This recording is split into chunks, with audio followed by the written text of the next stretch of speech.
Em Mação existe um local ímpar. Diferente de muitos outros locais do concelho. Aqui as diferenças saltam à vista claramente. A água, a natureza e a história surpreendem-nos a cada instante. A Barca da Amieira fica na freguesia dos Inventos. Neste local, o rio Ocreza e o rio Tejo ditam o limite de 3 distritos. Estamos no distrito de Santarém. Na margem esquerda do rio Ocreza fica o distrito de Castelo Branco e a sul do rio Tejo, o distrito de Porto Alegre. A Poente desagua o Ribeiro do Carvalheiro, que separa o concelho de Mação da freguesia de Belvedere. Concelho de Gavião. Quis o capricho do homem que assim fosse. Neste ponto do rio Tejo sempre existiu um elo de ligação entre duas margens, permitindo que São José das Matas, localizada mais acima, prosperasse.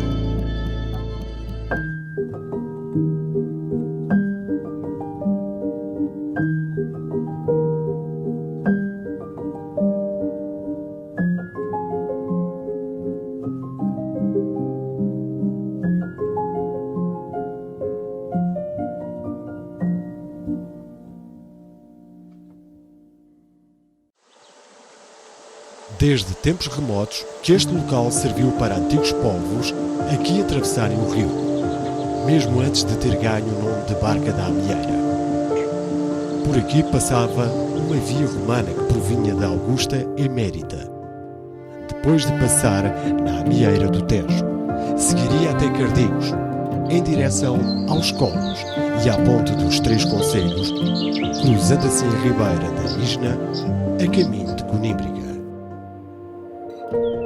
Aqui passou numa barca o corpo da Rainha Santa Isabel, falecida em Estremoz, no dia 4 de julho de 1336, a caminho do seu sepulcro em Coimbra.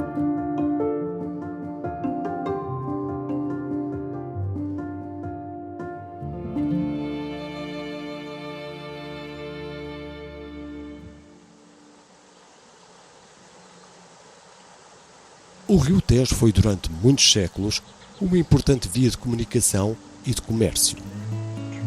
Na margem esquerda podemos ainda observar antigos muros de sirga que permitiram que o rio fosse navegável.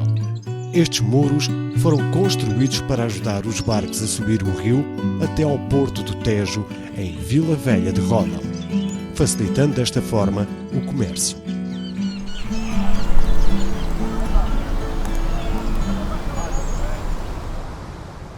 Perto do cais, a derradeira barca descansa hoje, debaixo de um carvalho que lhe dá guarida, trazendo à memória o que este local foi em tempos.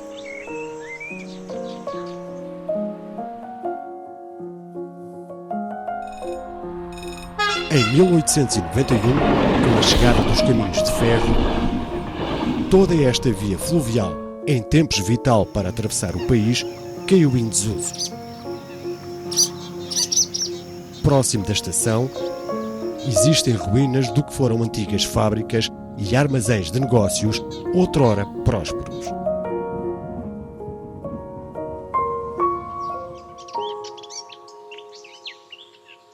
Hoje já se vêem casas a ser restauradas e gente a querer tomar novamente conta deste lugar. Um local de sensações. Melhor que ver estas imagens é vir cá. Testemunhar e sentir a brisa a passar no rosto. Inspirar os cheiros da terra. Ouvir o burburinho da água que não para de correr. O som das aves, numa sinfonia aprazível, desperta-nos os sentidos e coloca-nos numa procura incessante pela descoberta. Um espelho de água magnífico, onde os amantes da pesca desenham histórias para mais tarde partilhar. Passeios a pé ou de barco, afirmam o compromisso com a Mãe Natureza num pacto de respeito e consentimento onde a harmonia nos toca sem palavras. Ou simplesmente um local para recuperar energias no momento de introspeção. Hoje encontramos ali uma nova barca e novamente uma oportunidade para atravessar para a outra margem.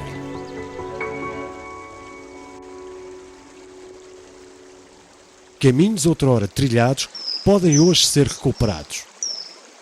Por exemplo, subir o Tejo pela margem até ao rio Ocreza. Na margem direita deste rio, encontramos arte. Figuras gravadas no xisto remetem-nos ao Paleolítico e ao Neolítico há cerca de 20 mil anos.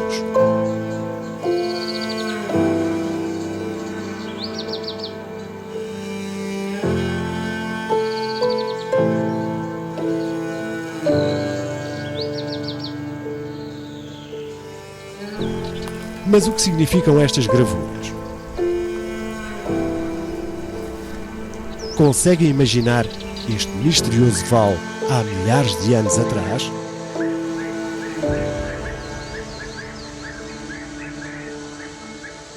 No rio, as rochas moldadas pela força da água, que de tão mole gentilmente as domesticou e alisou de forma sublime.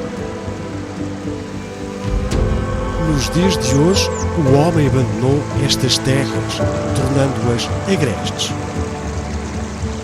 Hoje, este é o território da cegonha preta, do bárbaro e de tantos outros seres que por aqui habitam.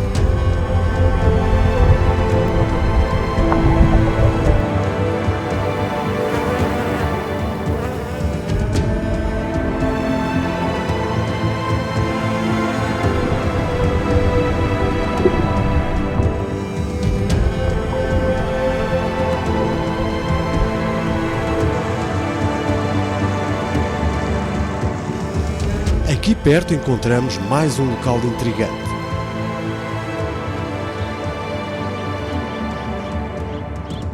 O Poço dos Algarves. Há séculos atrás, nesta zona, existiu um pequeno povoado mineiro romano. Este algar, de forma estranha, vai dar acesso a várias galerias, na sua maioria colapsadas, mas que serve na perfeição de aconchego a uma colónia de morcegos. Vamos agora subir até São José das Matas, uma terra de povo respeitoso e harmonioso. Em meados de 1500, existia uma ermida no meio do campo, a Ermida de São José. Por ali o povo vivia em pequenos casais dispersos. No século passado, em 1939, com o desenvolvimento dos Correios, houve necessidade de dar um nome ao povoado, que foi crescendo. A partir desse momento, esta aldeia ficou denominada de São José das Matas, conjugando assim o santo padroeiro ao povo das Matas, como até aqui eram conhecidos. Atualmente, São José das Matas conjuga 12 povoações. Nos tempos que correm, esta simpática e bonita localidade parece suplicar por gente. Gente que volta a mobilizar estes campos, a dar alegria a estas ruas, como outrora em que fábricas prosperaram e possibilitaram a existência de uma economia local que sustentava uma população confiante.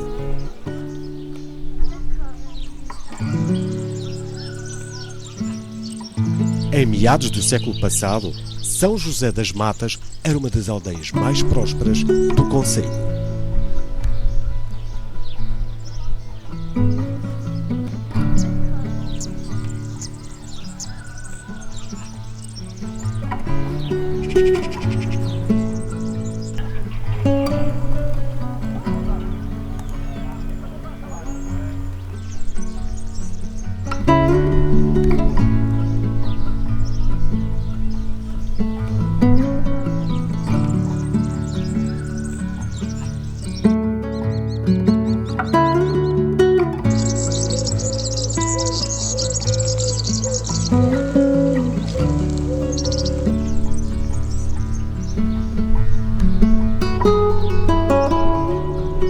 é de realçar a importância da fábrica de João Pereira, com uma produção diversificada que chegava até às províncias ultramarinas. Ali torrava-se o café, aveia, amendoim. Produziam-se licores como o ponche, a groselha, entre outros, reboçados e os mais variados produtos. A fábrica de Mário Pereira e Irmão Limitada produzia azeitona de conserva e engarrafava azeite. Hoje em dia, ainda existe uma linha de família que continua o negócio nos Inventos, na Probeira. Todas estas fábricas possibilitavam a existência de inúmeros outros negócios. Pelos campos, muitas cabeças de gado pastavam. Lugares como fontes, ribeiros e outros pontes de água eram locais de encontro onde se faziam negócios e se trocavam ideias. A agricultura de subsistência também ajudava as famílias a complementar a sua própria economia. A provar a dinâmica desta região, temos a constituição da primeira Cooperativa Nacional em 1922. Por aqui, cada rua tem o seu toque de magia. A história está dispersa e tantas vezes escondida, mas pode ser encontrada a cada recanto que percorremos. A poente? Encontramos uma sucessão de linhas de águas que acabam por se unir ao ribeiro do Carvalheiro a caminho do Tejo. Por este vale fora, deparamos-nos com ruínas de antigos lagares e azenhas. Fontes e muita natureza.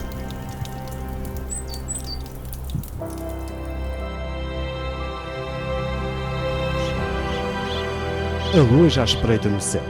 Serena, aguarda que o sol se retire para os seus aposentos para tomar o seu lugar. E a noite cai lentamente. Sorrateira, uma raposa dá sinal de vida no meio da escuridão. Astuta, perscruta aquele que é também o seu território em busca de alimento.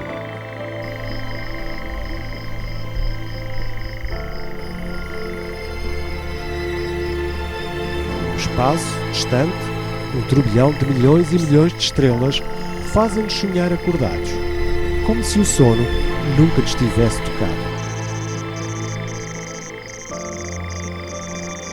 No vale, ecoa o apelo nostálgico do guardião da noite. É o bufo real, uma peça-chave deste ecossistema maravilhoso que te convidamos a conhecer.